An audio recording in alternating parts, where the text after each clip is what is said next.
Hello students, physics with electronic पाठशाला में आपका स्वागत है। आज की इस लेक्चर में हम कॉन्ट्रैक्शन देखेंगे क्या होता है। देखिए, इसके पहले मैंने आपको कॉन्ट्रावेरिएंट कोवेरिएंट टेंसर पढ़ा दिया, मिक्स टेंसर पढ़ा दिया, उसके बाद उसमें थ्योरम भी करवा दिए। अब जो अगला टॉपिक है वो है कॉन्ट्रैक्शन। देखिए, अब आपका जो ये यूनिट फर्स्ट है, यूनिट फर्स्ट का लास्ट टॉपिक चल रहा है। आपका दो दिन का और लेक्चर है, इसके बाद ये आपका यूनिट फर्स्ट खत्म हो जाएगा। फिर उसके बाद हम डिफरेंशियल ज्योमेट्री भी स्टार्ट करेंगे। तो चैनल पे बने रहिए, आपको डेली लेक्चर्स मिलते रहेंगे। तो आइए अपने टॉपिक को स्टार्ट करते हैं, कॉन्ट्रैक्शन। सबसे पहले उसकी डेफिनेशन देखते हैं कि कॉन्ट्रैक्शन की डेफिनेशन क्या है। देखिए, process of contraction is defined for a mixed tensor. पहली बात तो ये कॉन्ट्रैक्शन टॉपिक है, तो कॉन्ट्रैक्शन जो हम करेंगे टेंसर में वो सिर्फ मिक्स्ड टेंसर के लिए ही करेंगे। मिक्स्ड टेंसर के लिए ही सिर्फ हम कॉन्ट्रैक्शन पढ़ते हैं। देखिए, लिखा हुआ है process of contraction is defined for a mixed tensor. सिर्फ ये मिक्स्ड टेंसर के लिए ही डिफाइन होता है। Any mixed tensor can be contracted. Any mixed tensor can be contracted, giving rise to a new tensor. देखिए, हम कॉन्ट्रैक्शन करते क्यों हैं? हमें अगर नया टेंसर चाहिए, हमें उस टेंसर की हेल्प से हमें नया टेंसर चाहिए, तो हम क्या करते हैं? उसका कॉन्ट्रैक्शन करते हैं। ठीक है, यही चीज लिखी हुई है। Any mixed tensor can be contracted, giving rise to a new tensor whose order is less than 2. जिसका जो ऑर्डर होना चाहिए वो less than 2 होना चाहिए। मतलब कहने का क्या मतलब है कि आपको मिक्स्ड टेंसर कितने भी ऑर्डर का है, मिक्स्ड टेंसर का कितने भी ऑर्डर का आपको दिया है, जब हम कॉन्ट्रैक्शन करें उसका, जब हम उसका कॉन्ट्रैक्शन करेंगे तो उसका ऑर्डर हमेशा 2 से कम हो। मतलब जो आपको नया वाला टेंसर मिलेगा उसका ऑर्डर हमेशा 2 से कम होना चाहिए, वो चीज ये बोल रहा है। अब हम कैसे कॉन्ट्रैक्शन करेंगे और उसका कॉन्ट्रैक्शन कैसे करते हैं आप लोग? देखिए, आपको पता है कि मिक्स्ड टेंसर में कॉन्ट्रावेरिएंट वेक्टर भी होते हैं, कोवेरिएंट वेक्टर भी होते हैं। मींस उसके मान लीजिए मिक्स्ड टेंसर होता है तो उसमें ऊपर सुपर स्क्रिप्ट में भी इंडेक्स आता है और सब स्क्रिप्ट में भी इंडेक्स आता है। तो हम कॉन्ट्रैक्शन करते कैसे हैं? हम ऊपर वाले इंडेक्स को और नीचे वाले इंडेक्स को इक्वल रखते हैं। जब हम दोनों को इक्वल रखेंगे तो उसका मतलब हम उसका कॉन्ट्रैक्शन कर रहे हैं। देखिए, यहाँ पे लिखा हुआ है, in this process we put one contravariant index equal to covariant index. मतलब एक कॉन्ट्रावेरिएंट इंडेक्स को कोवेरिएंट इंडेक्स के इक्वल रखते हैं और फिर जो भी प्रोसेस है उसको आगे सॉल्व करेंगे। एंड परफॉर्मिंग समेशन इंटीग्रेटेड, मतलब जो भी समेशन हम लोग करते हैं उसको परफॉर्म करेंगे। कहने का क्या मतलब है? जैसे मान लीजिए आपको ये मिक्स्ड टेंसर, मान लीजिए हमने ए आई जे के, ये आपको मिक्स्ड टेंसर है, 2,1 टाइप का है, हमने इसमें कॉन्ट्रैक्शन किया। तो कॉन्ट्रैक्शन कैसे? कॉन्ट्रैक्शन कभी भी सिर्फ सुपर स्क्रिप्ट का इंडेक्स होना चाहिए, एक आपको सब स्क्रिप्ट का इंडेक्स होना चाहिए, दोनों को इक्वल रखते हैं। तो देखिए, यहाँ पे i इक्वल टू के रख दीजिए। तो इसका मतलब क्या हो कि आप कॉन्ट्रैक्शन कर रहे हैं। मींस आपने एक कॉन्ट्रावेरिएंट इंडेक्स को और एक कोवेरिएंट इंडेक्स को दोनों को इक्वल रख दिया। तो इक्वल रख दिया, इसका मतलब क्या इसकी वैल्यू हो जाएगी? ऊपर i j और नीचे भी i हो जाएगा। अब जो भी काम आप करेंगे इस वाले नए वाले जो टेंसर मिला है, ये जो नया टेंसर मिला है, इसके लिए काम करेंगे। ठीक है, इसी तरह आप दूसरा क्या कर सकते थे? j की वैल्यू को भी k की इक्वल रख सकते हैं, क्योंकि j भी तो आपका एक कॉन्ट्रावेरिएंट इंडेक्स है, इसको भी आप k की इक्वल रख सकते हैं। बट ऐसा नहीं है कि i इक्वल टू j रखेंगे, i इक्वल टू j नहीं रख सकते, क्योंकि दोनों इंडेक्स क्या है? कॉन्ट्रावेरिएंट के। दोनों कॉन्ट्रावेरिएंट या दोनों कोवेरिएंट को नहीं इक्वल रखेंगे, एक कॉन्ट्रावेरिएंट और एक कोवेरिएंट को इक्वल रखेंगे। ठीक है, तो कॉन्ट्रावेरिएंट आपका i और j है और कोवेरिएंट क्या है? k है, तो इन दोनों को इक्वल रखेंगे। तो जो उसके करस्पॉन्डिंग जो नया टेंसर मिलेगा उसके लिए परफॉर्म करेंगे। ठीक है, तो आइए अब इस चीज को एग्जांपल से समझते हैं। ठीक है, अब देखिए, जब उसका कॉन्ट्रैक्शन करेंगे तो आप कॉन्ट्रैक्शन करने के बाद जो नया आउटपुट मिलेगा वो एक कम हो जाएगा। उसका ऑर्डर हमेशा, जो नया टेंसर मिलेगा उसका ऑर्डर ओरिजिनल वाले टेंसर से कम हो जाएगा। देखिए, यहाँ पे देखिए आप, if we consider a mixed tensor of type r, s, आपने मान लिया कि एक टेंसर लिया r, s टाइप का मिक्स्ड टेंसर चूज किया r, s type. r, s का क्या मतलब है? 1, 1, 2, 0, 0, 2, इसी टाइप का आप टेंसर चूज करेंगे ना। देन आफ्टर वन कॉन्ट्रैक्शन, मतलब आप जब एक कॉन्ट्रैक्शन कर देंगे तो उसका जो रिजल्टेंट टेंसर जो होगा वो r - 1, s - 1। इसका मतलब क्या हो रहा है कि इसके दोनों स्लॉट में एक एक वैल्यू कम हो गई। कॉन्ट्रैक्शन करने का मतलब क्या हुआ कि उसके टेंसर में एक एक ऑर्डर पीछे हो जा रहा है। जितना कॉन्ट्रैक्शन करेंगे उतना उसका ऑर्डर पीछे होते चला जाएगा। ठीक है, तो इस चीज को भी एक थ्योरम कराते हैं, उस थ्योरम से आपको ये जो कॉन्सेप्ट है वो पूरी तरह क्लियर हो जाएगा। ठीक है, जो भी अभी कैसे ये r - 1 हो रहा है, s - 1 हो रहा है, अभी देखिए एक थ्योरम कराने जा रहे हैं। इस थ्योरम से आपको ये क्लियर हो जाएगा कि आखिर ये r-1 और s-1 आपको दिखेगा कि कैसे पीछे हो रहा है। अभी मैं एक क्वेश्चन करा रहा हूँ, आइए देखिए ये थ्योरम दिया हुआ है, ये थ्योरम इंपॉर्टेंट थ्योरम है। तो इस थ्योरम में हम लोग समझेंगे कि कैसे हम किसी टेंसर का कॉन्ट्रैक्शन करेंगे। देखिए थ्योरम का स्टेटमेंट देखिए, prove that after one contraction, prove that after one contraction the order of tensor is reduced by two, one contravariant order and one covariant order। समझ आ रहा है? देखिए लिखा है कि जब आप किसी भी टेंसर का, मान लीजिए आप एक मिक्स टेंसर चूज करिए, उसका कॉन्ट्रैक्शन करिए, ठीक है, देखिए is reduced by two, तो वह टू ऑर्डर से रिड्यूस हो जाएगा, टू ऑर्डर से रिड्यूस हो जाएगा। टू ऑर्डर रिड्यूस होने का मतलब एक कॉन्ट्रावेरिएंट में रिड्यूस होगा और एक कोवेरिएंट में। देखिए एक कॉन्ट्रावेरिएंट में रिड्यूस होगा और एक कोवेरिएंट में। इस चीज को हमें प्रूफ करना है। देखिए जो बात ऊपर लिखी है वही बात यहाँ पे लिखी हुई है, वो इन जनरल लिखा हुआ है r, s है, तो भाई कॉन्ट्रैक्शन कर दिए, तो देखिए एक रिड्यूस हुआ ना, ये कॉन्ट्रावेरिएंट के लिए होता है, ये कोवेरिएंट के लिए होता है। देखिए एक इसमें भी रिड्यूस हुआ है, एक इसमें भी रिड्यूस हुआ है, बट वो तो मैंने लिखवा दिया, बट इसको प्रूफ भी करेंगे। हम एक मिक्स टेंसर खुद सेलेक्ट करेंगे और उसको दिखाएंगे कॉन्ट्रैक्शन होने के बाद कि क्या उसमें हो रहा है। तो आइए अब इसका हम सॉल्यूशन देखते हैं। तो आइए अब प्रूफ देखते हैं। देखिए प्रूफ करने के पहले सबसे पहले देखिए आपने एक मिक्स टेंसर आपको कंसीडर करना पड़ेगा, क्योंकि जब कॉन्ट्रैक्शन आप प्रूफ करेंगे वो मिक्स टेंसर के लिए करेंगे। तो मिक्स टेंसर के लिए मैंने एक मान लिया कि एक मिक्स टेंसर है aijk-lm टाइप का। Let aijk-lm are component of a mixed tensor of type 3,2। आपको पता है 3,2 टाइप का है क्योंकि 3 इंडेक्स आ रहा है ऊपर, मतलब कॉन्ट्रावेरिएंट, और 2 आ रहा है कोवेरिएंट, तो 3,2 टाइप का ये है। ये हमने मिक्स टेंसर कंसीडर किया 3,2 टाइप का इन xi कोऑर्डिनेट सिस्टम। आपने xi कोऑर्डिनेट सिस्टम में एक मिक्स टेंसर कंसीडर कर लिया। अब आपको पता है कि आपको ट्रांसफॉर्मेशन इक्वेशन लिखने आता है कि x bar i coordinate system से xi में कैसे आप लिखते हैं ट्रांसफॉर्मेशन इक्वेशन। तो आइए उसका ट्रांसफॉर्मेशन इक्वेशन लिखें। We have a transformation equation. अब यहां से आप ट्रांसफॉर्मेशन इक्वेशन कैसे लिखते हैं, देखिए a bar i j k l m, आपको पता है कि x बार i से xi में लिखते हैं कोऑर्डिनेट सिस्टम, तो यहां पे बार आ गया, ये जो कंपोनेंट है इस पे बार आ गया। अब क्या करते हैं, सबसे पहले तीनों इंडेक्स ऊपर दिए, मतलब इनके लिए क्या करेंगे, del x bar i, del x bar j, del x bar k, ये तीन इंडेक्स ऊपर लिखे हुए हैं जो कॉन्ट्रावेरिएंट में। ये कॉन्ट्रावेरिएंट इंडेक्स जो है इसके लिए पार्शियल डेरिवेटिव जब लिखते हैं तो इसका जो इंडेक्स i j k है वो ऊपर वाले पार्शियल डेरिवेटिव में आता है। तो यहाँ del x बार i हो गया, del x bar j, del x बार k, और तीनों के करस्पॉन्डिंग आपको डमी इंडेक्स मिलेगा।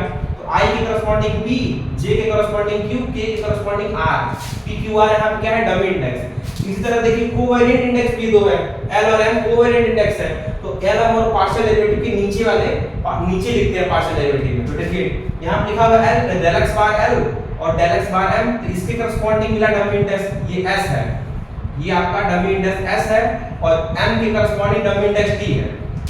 ठीक है, ये देखिए ट्रांसफॉर्मेशन इक्वेशन तो आप जान रहे होंगे, इसके पहले मैंने पढ़ाया है, ये तो आप इससे बस ये क्या 3,2 टाइप के लिए लिखवा रहे हैं मिक्स टेंसर। ठीक है, इसके बाद a p q r, अब ये जो डमी इंडेक्स है वो ऊपर आ जाएगा क्योंकि ये कॉन्ट्रावेरिएंट के लिए आपने जो ये डमी इंडेक्स मिला है वो कॉन्ट्रावेरिएंट इंडेक्स के लिए मिला है, तो ये dummy index p q r अपर पावर में हो जाएगा, और ये l और s और t जो है वो कोवेरिएंट इंडेक्स के लिए मिला है डमी इंडेक्स, तो यहाँ नीचे आ जाएगा a s t। ठीक है, तो a p q r और सबस्क्रिप्ट में s t, ये इसका ट्रांसफॉर्मेशन इक्वेशन हो गया। अब हमने बोला कि हम उसका कॉन्ट्रैक्शन करेंगे, अब हम उसका कॉन्ट्रैक्शन करेंगे। तो मैंने बताया कि कॉन्ट्रैक्शन कैसे करेंगे कि एक कॉन्ट्रावेरिएंट इंडेक्स को और एक कोवेरिएंट इंडेक्स को इक्वल रख देंगे। यही तो डेफिनेशन थी कि एक कॉन्ट्रावेरिएंट इंडेक्स को एक कोवेरिएंट इंडेक्स के इक्वल जब रखेंगे तो इस प्रोसेस को ही हम कॉन्ट्रैक्शन कहते हैं। तो आइए अब देखिए कॉन्ट्रावेरिएंट इंडेक्स i j k है और नीचे l और m है, तो आप किसी दो इंडेक्स को इक्वल रख लीजिए। After one contraction, one contraction मतलब एक बार आप पुट किए हैं, दो कॉन्ट्रैक्शन मतलब दो इंडेक्स को पुट कर रहे हैं, तो हमको एक ही कॉन्ट्रैक्शन लेना है, आफ्टर वन कॉन्ट्रैक्शन दिखाना है ना आपको, देखिए थ्योरम आफ्टर वन कॉन्ट्रैक्शन दिखाना है, तो आप एक ही बात पुट करेंगे। ठीक है, तो आपने put i equal to l, आपने लिखा put i equal to l in equation 1, ये आपका इक्वेशन 1 है। इस इक्वेशन 1 में देखिए आपका ये कॉन्ट्रावेरिएंट इंडेक्स है और ये कोवेरिएंट इंडेक्स है, इन दोनों को आपने इक्वल रख दिया। जब इन दोनों को आप इक्वल रखेंगे तो क्या होगा, इसी प्रोसेस को जब पुट करते हैं, आज ये लिखा हो putting i equal to l in equation 1 process of contraction, process of contraction, इसी प्रोसेस को हम कहते हैं कॉन्ट्रैक्शन। ठीक है। और जब पुट कर देंगे तो यहाँ तो ए आई जे के ही रहेगा और यहाँ एल की जगह आई आ जाएगा, क्योंकि आपने आई इक्वल टू एल माना है तो एल की जगह आई आ गया तो आई एम हो गया। ठीक है, इसी तरह यहाँ पे भी जहाँ पे एल होगा वहाँ पे आई कर दीजिए, बाकी वही ट्रांसफॉर्मेशन रहेगा। जहाँ पे एल है वहाँ पे आई हो जाएगा, बाकी पूरा सेम रहेगा। देखिए सब कुछ सेम लिखा है इसमें, सिर्फ देखिए यहाँ पे एल है, यहाँ पे एल है, एल की जगह आई आ जाएगा, क्योंकि आपने आई और एल इंडेक्स को दोनों को बराबर कर दिया है। ये सेम ट्रांसफॉर्मेशन लिखा हुआ है, बस यहाँ पे क्या आ जाएगा, यहाँ पे बस एल की जगह बार ए आई आ जाएगा और यहाँ पे आप वो लिख लीजिए A P Q R S T. ठीक है, ये आपका आपने यहाँ पे कॉन्ट्रैक्शन कर दिया। आइए अब आगे देखते हैं क्या होगा। देखिए आपने कॉन्ट्रैक्शन करने के बाद देखिए कुछ पार्शियल डेरिवेटिव आपके कट जाएंगे, तो कुछ आपका पार्शियल डेरिवेटिव है वो कट जाएगा। ठीक है, तो उस पार्शियल डेरिवेटिव को काट देंगे और जो बाकी जो टर्म बचेंगे उनको आप फिर से लिख लेंगे। ठीक है, तो कॉन्ट्रैक्शन के प्रोसेस में हम सिर्फ इंडेक्स को इक्वल रखते हैं, एक कॉन्ट्रावेलेंट और एक कोवेलेंट इंडेक्स को इक्वल रखेंगे और उसके करस्पॉन्डिंग जो वैल्यू आएगी उसको नोट करेंगे। तो आइए अब आगे देखते हैं। देखिए जब आप i इक्वल टू l रख दिए हैं, अब देखिए क्या होगा। देखिए डेल x बार i यहाँ भी है, डेल x बार i यहाँ भी है, ये दोनों टर्म कट जाएंगे, ये वाला टर्म और ये वाला टर्म कट जाएगा क्योंकि दोनों में बार i आ रहा है। तो इसके और इसके अलावा कोई टर्म और कटेंगे नहीं, तो बाकी जो टर्म है उसको लिख दीजिए। तो बाकी टर्म क्या हो जाएंगे, a bar i j k upon i m equal to del x bar j upon del x Q, एक ब्रैकेट में, फिर दूसरे ब्रैकेट में del x k upon del x r, फिर तीसरे ब्रैकेट में क्या हो जाएगा del xt upon del x bar m। देखिए ये तीन टर्म तो आप पहले लिख दिए, जो बचा हुआ टर्म था इसमें कोई छेड़छाड़ नहीं है, इसमें आपने कोई टच नहीं किया, इसको नहीं टच किया, नहीं इसको टच किया।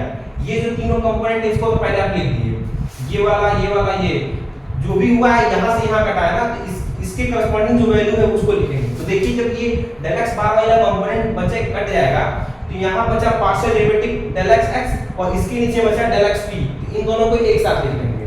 जब ये दोनों कट जाएगा तो इसके ऊपर में डेल x बचा हुआ है और यहाँ पे डेल x p बचा हुआ है, इसको एक साथ लिख लीजिए। ठीक है, तो ये डॉट लगा के इसके आगे ही लिखना है आपको, इधर जगह नहीं है तो नीचे लिख रहे हैं, ये प्रोडक्ट में ही है, डॉट में ही है। तो del x upon del x p dot a p q r s t, a p q r s t, ये आपका हो गया।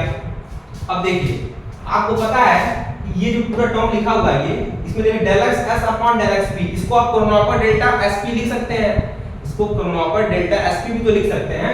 तो क्या हो जाएगा यहाँ से डेल x बार j, बाकी सारे टर्म ऐसे ही रहेंगे, del x Q del x k upon del x r del x t upon del x bar m। अब देखिए इसको आप क्रोनॉकर डेल्टा लिख लीजिए, इसको जो है क्रोनॉकर डेल्टा क्या लिखेंगे एस पी और बाकी लिख दीजिए A P Q R S T. ठीक है, इन तीनों टर्म को तो आप लिख लिए। ये जो था ये क्रोनॉकर डेल्टा एस पी लिख सकते हैं इसको, और A P Q R S T हो गया। अब आपको पता है क्रोनॉकर डेल्टा एस और पी जब दोनों बराबर होते हैं तो ही इसकी वैल्यू एग्जिस्ट करती है क्रोनॉकर डेल्टा की, अदरवाइज तो वैल्यू जीरो हो जाती है। तो आप इन दोनों की वैल्यू सेम करेंगे तो क्या हो जाएगा यहाँ से del x bar j upon del x Q del x k upon del x r, यह हो जाएगा del x t upon del x bar m। इसकी वैल्यू 1 हो गई तो यहाँ क्या हो जाएगा a s q r, ये s और p की वैल्यू सेम करेंगे, s और p की वैल्यू सेम करेंगे तो क्या हो जाएगा p q r p t। देखिए क्या हुआ, s और p की वैल्यू सेम करेंगे तो s की जगह देखिए s और p की वैल्यू सेम होगा तो कोनोका डेल्टा की वैल्यू एडजस्ट करेगी, तो हम इस s की जगह p लिख सकते हैं क्योंकि आप इन दोनों को सेम किए हैं, तो यहाँ पे s को हम p से रिप्लेस कर सकते हैं क्योंकि s और p इक्वल हो गया है, तभी तो इसकी वैल्यू एडजस्ट करेगी 1 होगी, तो इसकी वैल्यू तो 1 हो गई कोनोका डेल्टा की, और यहाँ पे हम s को p से रिप्लेस कर दिए, तो ये जो ट्रांसफॉर्मेशन आया, ये जो ट्रांसफॉर्मेशन है i से के im, ये जो ट्रांसफॉर्मेशन आया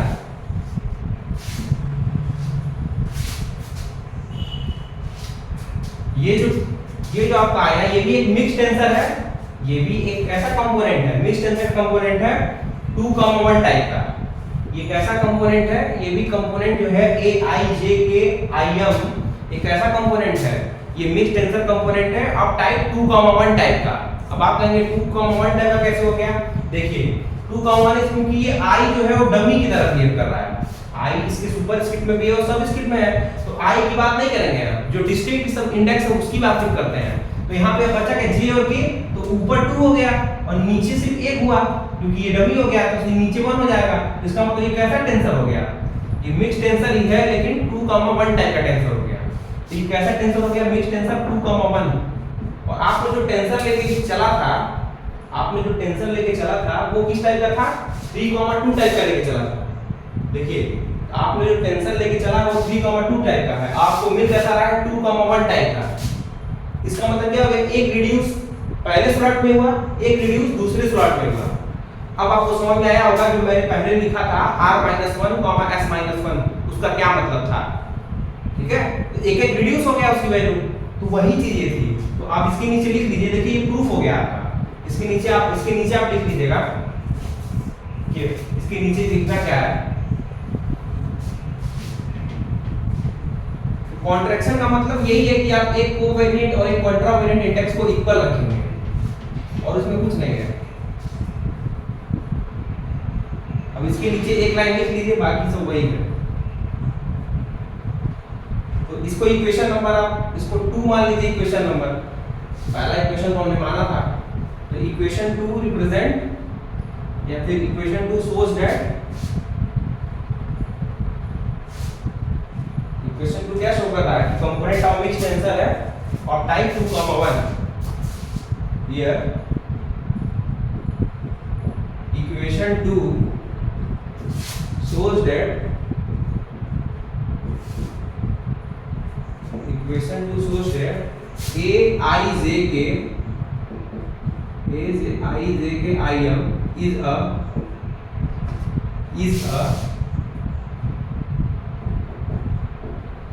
a component of mixed tensor,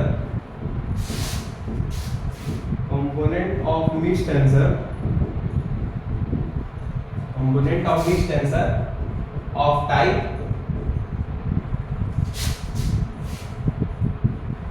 2,1 यही बता रहा है ना कि ये जो टेंसर है वो कैसा हो गया, equation 2 shows that a bar I j k I m is a component of mixed tensor of type 2,1, ये 2,1 टाइप का है,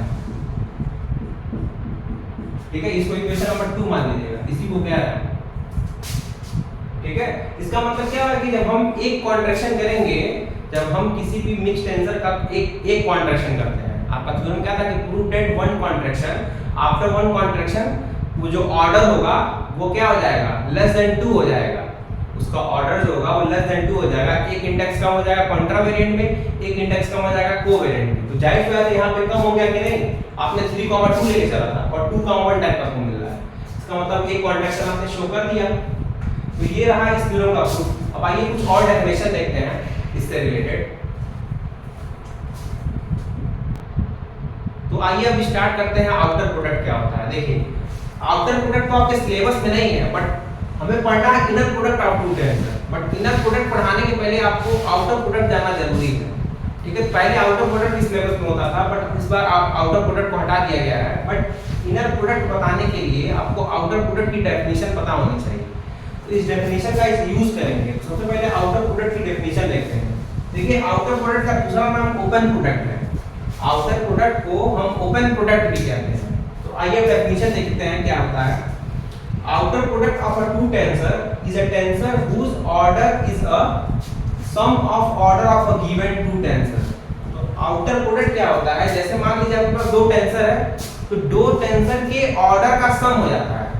आउटर प्रोडक्ट क्या कहता है कि दो टेंसर है तो दोनों टेंसर के ऑर्डर का सम कर देंगे, तो जो ऑर्डर जो टेंसर हमें मिलेगा वो टेंसर को हम आउटर प्रोडक्ट कहेंगे उस टेंसर का। देखिए outer product of a two tensor is a tensor whose order is a sum of order of given two tensor. मतलब आउटर प्रोडक्ट क्या है, एक तरह का ऑर्डर ही होता है, लेकिन वो ऑर्डर कौन सा होगा कि जो भी दो टेंसर दिया हुआ हो उन दोनों टेंसर के ऑर्डर को सम करें, तो जो रिजल्टेंट टेंसर मिलेगा, जो रिजल्टेंट ऑर्डर मिलेगा, उसी ऑर्डर को हम आउटर प्रोडक्ट कहेंगे। जैसे आप समझ सकते हैं, जैसे मान लीजिए कि ए आपने कोई टेंसर लिया है r, s टाइप का, ए आपने टेंसर लिया है r, s टाइप का, और बी आपने एक टेंसर लिया है p, q टाइप का। अब ये टाइप समझ रहे होंगे 2, 1, 1, आप कितने टेंसर पढ़ चुके हैं। तो पहला टेंसर हमने r, s टाइप का लिया और दूसरा टेंसर जो लिया है वो p, q टाइप का लिया है। तो जब हम इसका आउटर प्रोडक्ट निकालेंगे तो आउटर प्रोडक्ट बताया ना कि दोनों के ऑर्डर का सम हो जाता है। तो इसका मतलब पहले स्लॉट का पहले से एडिशन करेंगे, दूसरे स्लॉट का दूसरे से। देखिए जब भी आपको ऑर्डर पेयर टाइप का एलिमेंट हो तो उसका एडिशन कैसे होता है, पहले स्लॉट का पहले स्लॉट से होता है और दूसरे स्लॉट का दूसरे स्लॉट से होता है। तो यहाँ पे देखिए पहला स्लॉट r और यहाँ p है, तो r + p हो जाएगा और ये s + p हो जाएगा। तो जो आउटर प्रोडक्ट होगा दो टेंसर का वो क्या हो जाएगा, r + p, s + q, यही जो होगा आउटर प्रोडक्ट होता है।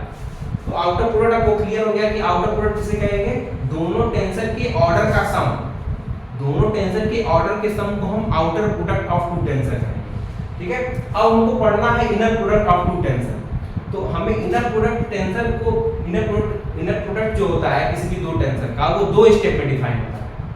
जो इनर प्रोडक्ट होता है किसी भी दो टेंसर का वो दो स्टेप में डिफाइन होता है। तो जो पहला स्टेप है वो आउटर प्रोडक्ट ही है। जो पहले स्टेप में क्या करते हैं कि हम उसका आउटर प्रोडक्ट निकालते हैं। तो आउटर प्रोडक्ट निकालने का क्या मतलब हुआ कि दो टेंसर जो दिया रहेगा दोनों के जो ऑर्डर दिए रहेंगे दोनों के ऑर्डर को सम कर देंगे। तो दोनों के ऑर्डर को सम करेंगे तो नया ऑर्डर मिलेगा, उस ऑर्डर को हम आउटर प्रोडक्ट कहते हैं। तो देखिए इनर प्रोडक्ट की डेफिनेशन देखेंगे, inner product of two tensor is defined in two step. देखिए दो स्टेप में डिफाइन है। जो पहला स्टेप वो है we take outer product of two tensor. पहले हम क्या करेंगे, जो भी टेंसर दिया रहेगा उसका हम आउटर प्रोडक्ट निकाल लेंगे, मींस दोनों के ऑर्डर का सम निकाल लेंगे। सेकंड स्टेप में क्या करेंगे, we perform contraction by choosing one contravariant index and one tensor and one covariant tensor. मतलब आप वही चीज कॉन्ट्रैक्शन करेंगे। अभी जो कॉन्ट्रैक्शन बताया था कि एक कॉन्ट्रावेरिएंट इंडेक्स को और एक कोवेरिएंट इंडेक्स को क्या करते थे, इक्वल करते थे, इसी प्रोसेस को हम कॉन्ट्रैक्शन कहते थे। मतलब inner product of two tensor क्या होता है कि हम किसी भी टेंसर का आउटर प्रोडक्ट निकालें फिर उसका हम कॉन्ट्रैक्शन करते हैं। आउटर प्रोडक्ट निकालें फिर उसका हम कॉन्ट्रैक्शन कर दें। तो जब ये दोनों प्रोसेस एक साथ होगा तो इसी प्रोसेस को हम कहेंगे कि हम दो टेंसर का इनर प्रोडक्ट कर रहे हैं। फर्स्ट स्टेप में उसका आउटर प्रोडक्ट निकालेंगे। आउटर प्रोडक्ट निकालना आप सीख लिए कि दोनों टेंसर का सम कर देंगे। फिर उसके बाद हम कॉन्ट्रैक्शन करते हैं। कॉन्ट्रैक्शन कैसे करते हैं कि एक इंडेक्स कॉन्ट्रावेरिएंट का एक इंडेक्स कोवेरिएंट का दोनों को इक्वल रख देंगे। तो इस प्रोसेस को हम कॉन्ट्रैक्शन कहते हैं। जब दोनों स्टेप एक साथ होगा तो इस प्रोसेस को inner product of two tensor कहेंगे। और ये आपके सिलेबस में है। तो ये inner product of two tensor की डेफिनेशन हो गई। अब आइए इस पे एक छोटा सा थ्योरम प्रूफ करेंगे, उसके बाद अपने लेक्चर्स को फिनिश करेंगे। तो आइए देखते हैं। तो आइए अब स्टार्ट करते हैं थ्योरम का प्रूफ। देखिए थ्योरम जो है वो क्या कर रहा है कि proof that Kronecker delta is a mixed tensor of rank 2 of type 1 1। देखिए रैंक 2 का है, रैंक 2 में आप 2, 0 भी पढ़े हैं, 0, 2 भी पढ़े हैं और 1, 1 भी पढ़े। तो चूंकि मिक्स्ड टेंसर है तो ये 1, 1 टाइप का होगा। तो मैं लिखा है कि कर्नाटक डेल्टा को दिखाना है कि वो मिक्स्ड टेंसर है कि और रैंक ऑफ टाइप 1, 1 टाइप का दिखाना है जिसका रैंक ऑर्डर 2 है। मतलब हमको दिखाना है कि कर्नाटक डेल्टा को मिक्स्ड टेंसर दिखा देना है, ठीक है, 1, 1 टाइप का। और उसके बाद also find result after its contraction. मतलब उसके बाद हमको जो कर्नाटक डेल्टा का ट्रांसफॉर्मेशन मिलेगा, जो कर्नाटक डेल्टा की वैल्यू मिलेगी उसका हमको कॉन्ट्रैक्शन भी करना रहेगा।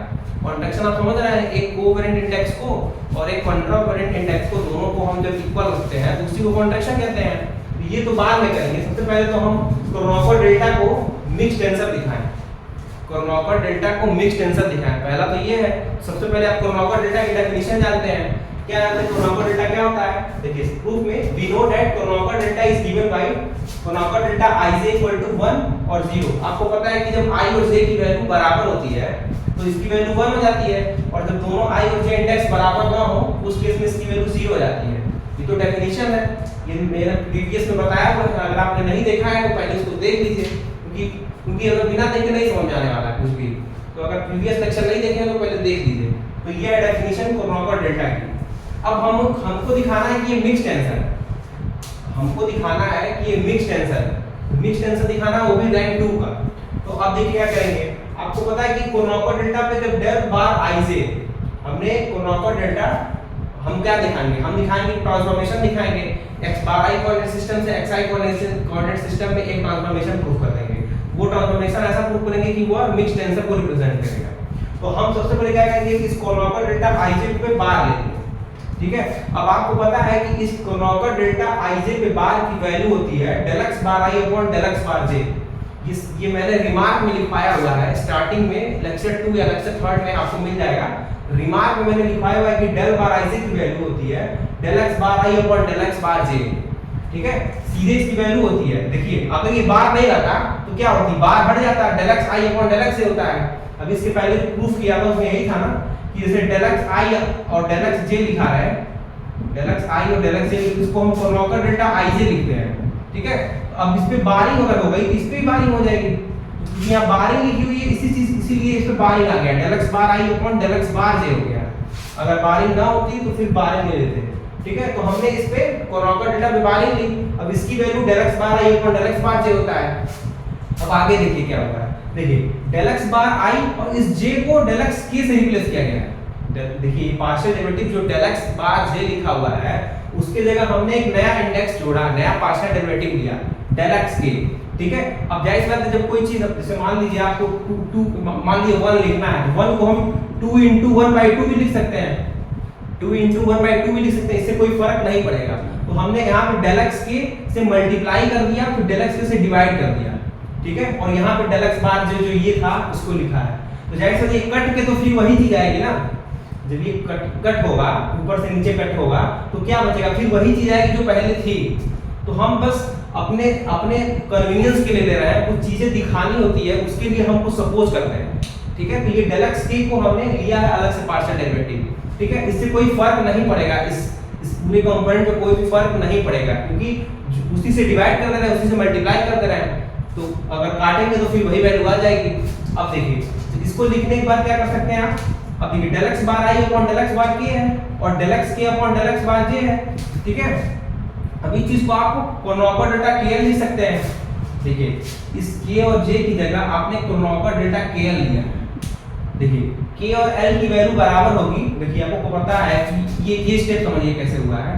देखिए कोनोकर डेल्टा kl लिखे हैं, इसका क्या मतलब है, इसकी वैल्यू जब k और l की वैल्यू बराबर होगी तो इसकी वैल्यू 1 होगी, k और l की वैल्यू बराबर होगी तो उस केस में इस कोनोकर डेल्टा की वैल्यू 1 हो जाएगी, तो 1 होगी यहाँ पे। और जब k और l की वैल्यू बराबर होगी तो आप इस l को k से रिप्लेस कर सकते हैं। देखिए यहाँ पे k की जगह l लिखा है, k की जगह l लिखा हुआ है, तो l क्यों लिखा हुआ है, क्योंकि फिर हमने बगल में कोनोकर डेल्टा kl लिख दिया है। हमको पता है कि यहाँ जाहिर बात है जीरो तो होगा नहीं कंपोनेंट, तो यहाँ पे कोनोकर डेल्टा kl इसलिए लिखा गया है कि इसकी वैल्यू हम 1 लेना चाह रहे हैं, और 1 कब होती है, k = l पे होती है, और k = l होता तो हम k को l से रिप्लेस कर सकते हैं।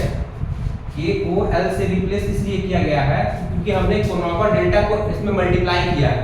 अब कोनोकर डेल्टा को मल्टीप्लाई किया क्योंकि हमें कोई चीज प्रूफ करनी है इसलिए, लेकिन आप कोई चीज आप मल्टीप्लाई तब कर सकते हैं, लेकिन ऐसा नहीं कुछ भी नहीं मल्टीप्लाई कर सकते। मल्टीप्लाई करिए जो भी करिए, बट उस पर कोई फर्क ना पड़े, उसके जो भी उसका रिजल्टेंट है उस पर ऐसा ना हो कि नेगेटिव जाए, ऐसा ना हो कि वो गलत प्रूफ हो जाए, ठीक है। तो यहाँ पे आपने कोनोकर डेल्टा kl लिया है, देखिए तो k = l जब होगा तो यहाँ k से रिप्लेस कर सकते हैं, तो फिर वही चीज आ जाएगी, ठीक है। तो यहाँ पे हम इसको कोनोकर डेल्टा kl लिखा गया, ठीक है। अब kl लिख दिए। अब आपको पता है कि del x l upon del x bar j, del x bar i upon del x k और del kl, और ये रिप्रेजेंटेशन क्या बता रहा है, ये रिप्रेजेंटेशन बता रहा है कि कोनोकर डेल्टा का ट्रांसफॉर्मेशन हुआ है x i कोऑर्डिनेट सिस्टम से x bar i coordinate system में। इसको आप ध्यान से देखिए, क्या है, बार i से लिया गया है, बार i की वैल्यू ये है, कोनोकर डेल्टा बार i की वैल्यू ये लिखी होती है।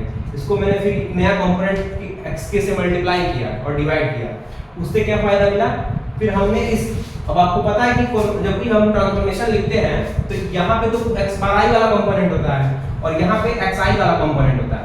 तो यहाँ पे तो कोरोनाकर डेल्टा यहाँ पे नहीं है, तो यहाँ पे हम कोरोनाकर डेल्टा से मल्टीप्लाई किए। अब आपको पता है कि हम नया कंपोनेंट l लाए, तो इस l को यहाँ रख दिए, क्योंकि जब इसके और l की वैल्यू बराबर होगी तो ये जो वैल्यू है इसकी इक्वल हो जाएगी, ठीक है, और इसकी वैल्यू 1 हो जाएगी। तो बात तो वही है ना, इसमें ऐड किया गया है नया कंपोनेंट। अब इसको ऐड करने से हुआ क्या कि ये जो आपको रिजल्ट मिला ये बता रहा है कि एक ये जो कोरोनाकर डेल्टा है वो मिक्स्ड टेंसर को रिप्रेजेंट कर रहा है। इसका टाइप कैसा है? 1 1 टाइप का है भाई, एक इंडेक्स ऊपर है एक इंडेक्स नीचे है, तो ये 1 1 टाइप का टेंसर हुआ ना। तो आप इसके नीचे लिख लीजिएगा, इसके नीचे लिख लीजिएगा एबव ट्रांसफॉर्मेशन, उसको इक्वेशन 1 कह दीजिए, फिर उसके नीचे लिख लीजिए above transformation equation shows that, देखिए इसके नीचे लिखेंगे above transformation equation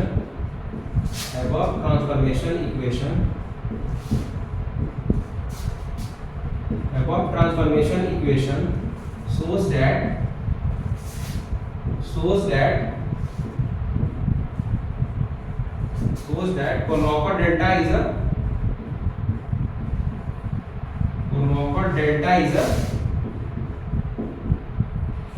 Conover delta is a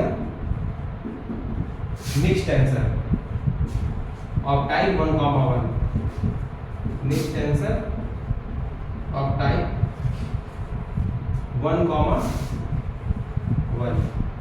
देखिए प्रूफ, देखिए थ्योरम का प्रूफ, थ्योरम देखिए स्टेटमेंट क्या था कि कोरोनाकर डेल्टा को मिक्स्ड टेंसर दिखाना था 1,1 था।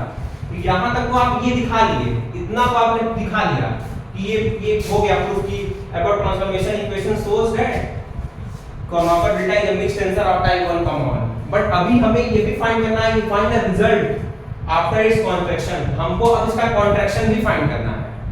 हमको जो है ये जो आपको मिला है ना, इसका हमको कॉन्ट्रैक्शन फाइंड करना है। तो कॉन्ट्रैक्शन के लिए क्या करेंगे, ये जो ऊपर वाला इंडेक्स है और नीचे वाला दोनों को इक्वल रख देंगे, उसके करस्पॉन्डिंग जो रिजल्ट मिलेगा वही इसका कॉन्ट्रैक्शन हो जाएगा, ठीक है। तो ये आपने लिख लिया, इसका स्क्रीनशॉट लेना चल लेना। अब आगे देखते हैं क्या होगा। देखिए आगे क्या करेंगे कि हम अब उसका कॉन्ट्रैक्शन करेंगे। तो कॉन्ट्रैक्शन के लिए दोनों इंडेक्स को इक्वल रख लीजिए, ठीक है। ये कि यहाँ तक ये जो मैं लिखवाया था इसको लिखने के बाद उसके नीचे से लिखिएगा, यहाँ तक जो मैंने लिखवाया है उसको लिखने के बाद से लिखिएगा, ये सब आप मिटा दीजिएगा, ये सब लिखने की जरूरत नहीं।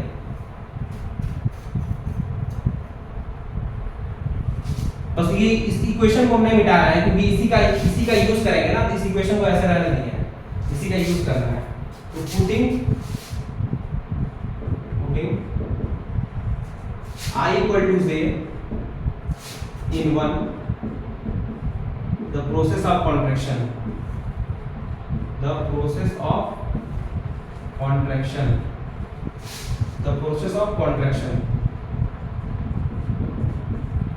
तो I equal to j करेंगे तो क्या हो जाएगा। देखिए जब I और j बराबर रखेंगे तो यहाँ से क्या हो जाएगा, कोरोनाकर डेल्टा बार I दोनों तरफ I आ जाएगा और इधर क्या हो जाएगा equal to del x bar I upon del x K, del x bar I upon del x K, और ये हो जाएगा del xl upon del x। अब क्योंकि j की जगह I हो जाएगा तो यहाँ पे भी I आ जाएगा, ठीक है। और ये कोरोनाकर डेल्टा k और l, ठीक है। तो इसकी वैल्यू कट केवल हो जाएगी, ये और ये पार्शियल डेरिवेटिव कट जाएगा तो बचेगा del xl upon del xk, ये बचेगा। और k और l की वैल्यू 1 ले लीजिए, कोरोनाकर डेल्टा kl है तो k और l की वैल्यू 1 ले लेते हैं, ठीक है। तो k और l की वैल्यू 1 लेंगे तो इसकी वैल्यू 1 हो जाएगी, ठीक है। अब देखिए आगे इसका आगे देखते हैं, देखिए फिर इसके आगे देखिए, यहां तक करने के बाद अब यहां से देखिएगा, ठीक है। Kronecker delta I bar j equal to, देखिए जब इसकी वैल्यू k और l की वैल्यू आप 1 किए हैं, जब इस k और l की वैल्यू 1 करेंगे तो इसकी वैल्यू 1 हो जाएगी और इस k और l को इक्वल करने पे हम यहाँ पे जो इंडेक्स बचा है l और k, इसको l और l दोनों कर लीजिए। l और l कर सकते हैं ना। देखिए ये तो कट गया है, बचा क्या del x l upon del x k बचता है। बट हम ये चूंकि k और l की वैल्यू बराबर ले रहे हैं तो ही तो इस कोनोपर डेल्टा की वैल्यू मिलेगी। तो k और l की वैल्यू अगर बराबर लेंगे तो ये जो इंडेक्स मिला है del x l upon del x k, इन दोनों को एक इंडेक्स से रिप्लेस कर सकते हैं। दोनों को इक्वल रख लिए, l और k बराबर है ना, तो l और l दोनों मान लिए। तो फिर यहाँ से क्या वैल्यू मिलेगी, कोनोपर डेल्टा l और l। ठीक है, क्योंकि अब ये del x l upon del x l हो गया, तो ये del l को रिप्रेजेंट करेगा। ऐसा नहीं कि कट जाए, ऐसा नहीं कि कट जाएगा, दोनों बराबर हो जाएगा। ठीक है, तो अब इस वैल्यू को रन करा दीजिए। अब इस वैल्यू को रन करा दीजिए। ठीक है, तो रन कराएंगे तो 1 + 1 + 1 डॉट डॉट डॉट। देखिए जब इसको आप रन कराएंगे तो ये क्या हो जाएगा, 1 1 + 2 2 + dot dot dot dot plus del l l। तो आपको पता है कि ये दोनों सेम होगा, तो इसकी वैल्यू 1, इसकी भी value 1 + dot dot dot plus 1 तक। इसका मतलब क्या हो गया कि 1 को हम l टाइम ले जा रहे हैं, 1 को हम n टाइम ले जा रहे हैं, इसकी वैल्यू क्या हो जाएगी, l हो जाएगी। ठीक है, ये n हो जाएगी, इसको n डायमेंशन स्पेस होता है ना, तो ये n होगा लास्ट, इसको n कर लीजिएगा लास्ट वाला, क्योंकि ये हम जो रन कराते हैं वो n डायमेंशन स्पेस के लिए करते हैं, तो इसकी पूरा n तक रन करेगा, तो इसकी वैल्यू n हो जाएगी। 1 को n टाइम ऐड करेंगे तो यही तो होगा। इसका मतलब जो ये हम जब कॉन्ट्रैक्शन कर रहे हैं, जब हम कॉन्ट्रैक्शन कर रहे हैं तो कॉन्ट्रैक्शन के बाद उसकी जो वैल्यू मिल रही है वो n मिल रही है। ठीक है, कॉन्ट्रैक्शन होने के बाद उसकी जो वैल्यू मिल रही है उसको आप थोड़ा सही कर लीजिएगा। देखिए ये जो पार्शियल लिखे हुए हैं यहाँ पर, देखिए ये तो कट गया था, तो पहले आप इसको ऐसे लिख लीजिएगा del x l upon del x k। ठीक है, और इसकी वैल्यू आप 1 की है। ठीक है, इसके आगे आप इसको भी आप कोनोपर डेल्टा लिख सकते हैं l और k। ठीक है, इसको भी जब l और k इक्वल करेंगे तो ये k में कन्वर्ट हो जाएगा, ये k और k में l और l में कन्वर्ट हो जाएगा। ठीक है, इसके बाद से रन होगा। ठीक है, या फिर इसको यहाँ तक ही रहने दीजिए, इसके बाद तो मेरे वाले पाया ही है, तो आप यहाँ तक लिखिएगा, उसके बाद से यहाँ से।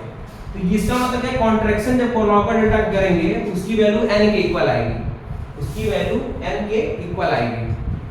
तो ये इसका प्रूफ रहा। देखिए यहाँ तक तो प्रूफ किए, उसके बाद कॉन्ट्रैक्शन निकालिए। कॉन्ट्रैक्शन में हमने क्या किया, i और j को इक्वल रख दिया। जैसे ही i और j को इक्वल रखेंगे तो फिर हमारी जो वैल्यू आई कितनी आई है, n आ रही है। इसका मतलब एक कॉन्ट्रैक्शन के बाद कोनोपर डेल्टा की वैल्यू n आती है। तो ये रहा है प्रूफ। तो वीडियो अच्छा लगा तो वीडियो को लाइक, सब्सक्राइब और शेयर करना ना भूलें। Thank you very much.